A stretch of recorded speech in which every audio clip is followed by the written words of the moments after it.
Hello বন্ধুরা, আমি আপনাদের জন্য আজকে নিয়ে চলে এসেছি একটা ডিম আলুর স্পেশাল রেসিপি। তো আপনারা বাড়িতে বসেই এই রেসিপিটা সহজেই বানিয়ে নিতে পারবেন। তো বানার আগে একবার দেখে নেওয়া যাক। চলো স্টার্ট। প্রথমে একটা আমি বড়ো সাইজের পেঁয়াজ নিয়ে নিয়েছি। পেঁয়াজটা কেটে নেব। পেঁয়াজটা কেটে নিয়েছি। এবার টমেটোটাকে কেটে নেব। কেটে নিয়েছি। এবার ধনে পাতাটাকে আমি কুচি কুচি করে কেটে নেব। খুব সহজেই আপনারা কেটে নিতে পারবেন আপনাদের সুবিধা মতো। এবার কাঁচা লঙ্কা কয়েকটা আমি কাঁচা লঙ্কা নিয়ে নেবো। আপনারাও আপনাদের স্বাদ মতো কাঁচা লঙ্কা নিয়ে নিতে পারেন। এবার নিয়ে নিচ্ছি আমি ডিম, 3টে ডিম আর যা যা লাগে কেটে নিয়েছি সব কিছু।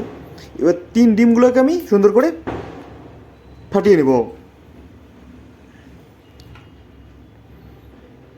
এবার যা যা দিয়ে দিবেন, আপনারা পেঁয়াজ কাঁচা লঙ্কা দিতেও পারেন, নাও দিতে পারেন। আমি একটু একটু করে দিয়ে দিলাম। স্বাদ মতো তোর একটু লবণ, স্বাদ মতো একটু কাঁচা লঙ্কার গুঁড়ো, একটু হলুদ। বাস, এবার সুন্দর করে মিক্স করে নিন।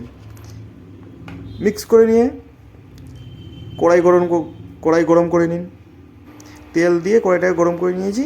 এবার ডিমটাকে ছেড়ে দিন আস্তে আস্তে। বাস, এবার চারিদিকে একটু ঘুরিয়ে নিয়ে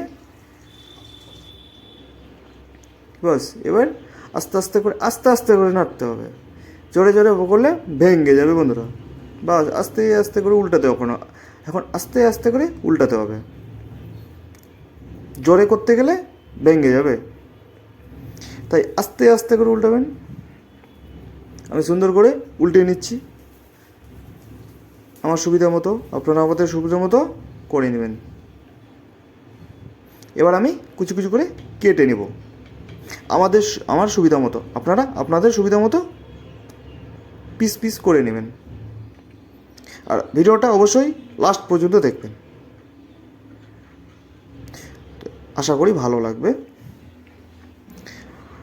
আমার সুবিধা মতো আমি কেটে নিয়েছি। এবার কড়াইয়ে আমি তেল দিয়ে দিলাম, জিরা দিয়ে দিলাম, কিছু কালো জিরা দিয়ে দিলাম, কিছু আপনাদের হাতের কাছে যা যা থাকবে একটু করে দিয়ে দিবেন, শুকনো লঙ্কা। এবার পেঁয়াজটাকে দিয়ে আমি সুন্দর করে নাড়ব। পেঁয়াজটাকে ভাজতে হবে। একটুখানি লবণ দিয়ে দিলাম পেঁয়াজটাকে ভাজার জন্য।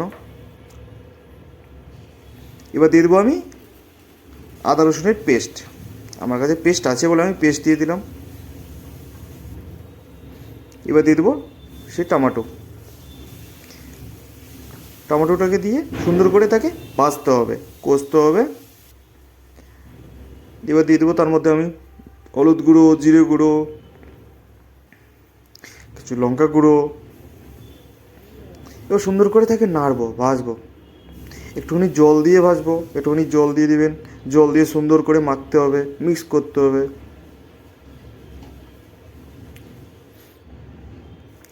এবার আমি আলুটাকে সিদ্ধ করে নিয়েছি আর একটু সাইজ মতো কেটে নিয়েছি।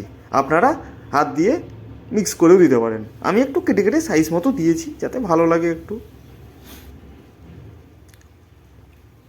এবার স্বাদ মতো লবণ দিয়ে দিবেন।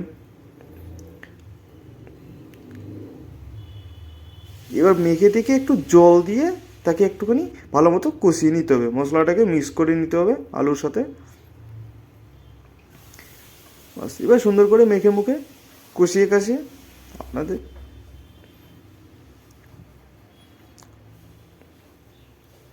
বা সুন্দর করে একটুখানি কষিয়ে নিয়ে এবার পরিমাণ মতো জল দিয়ে দিতে হবে। আমি আমার পরিমাণ মতো দিয়ে দিয়েছি। আপনারা আপনাদের পরিমাণ মতো জল দিয়ে দিবেন। আমি মোটামুটি জল দিয়েছি। এবার সুন্দর করে রান্না করে নিতে হবে বা ফুটিয়ে নিতে হবে।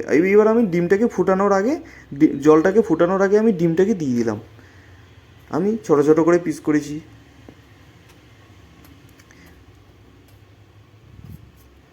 বাস, জলটাকে এবার দিয়ে দেবো আমি ধনেপাতা ছুঁড়ে। বাস, এবার আমি সুন্দর করে তাকে নেড়ে কিছুক্ষণের জন্য ঢাকা দিয়ে দেবো। বাস, এবার উঠিয়ে নিয়ে দেখব কত দূর হয়েছে।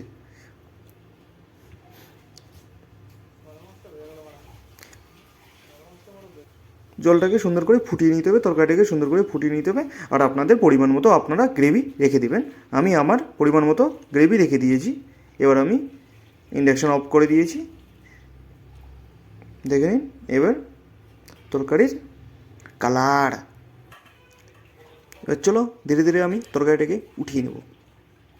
আর ভিডিওটা ভালো লাগলে অবশ্যই লাইক করবেন, কমেন্ট করবেন, সাবস্ক্রাইব তো অবশ্যই করবেন, আর কমেন্ট করে জানাবেন, আর শেয়ারও করবেন। এবার আমি খেয়ে দেখাবো, অবশ্যই লাস্ট পর্যন্ত দেখুন। সুন্দর করে একটু আলু নিয়ে নিলাম, 2 পিস ডিম নিয়ে নিলাম, এবার সুন্দর করে খেয়ে দেখাবো। বাস বসে পড়েছি আমি, কোনো কথা হবে না, আগে খাওয়া। ডিমটাকে নিয়ে নিলাম, বাস সুন্দর হেভি লাগছে, বাস দেখছেন সেরা। ভিডিওটা লাস্ট পর্যন্ত দেখার জন্য ধন্যবাদ। অবশ্যই চ্যানেলটাকে সাবস্ক্রাইব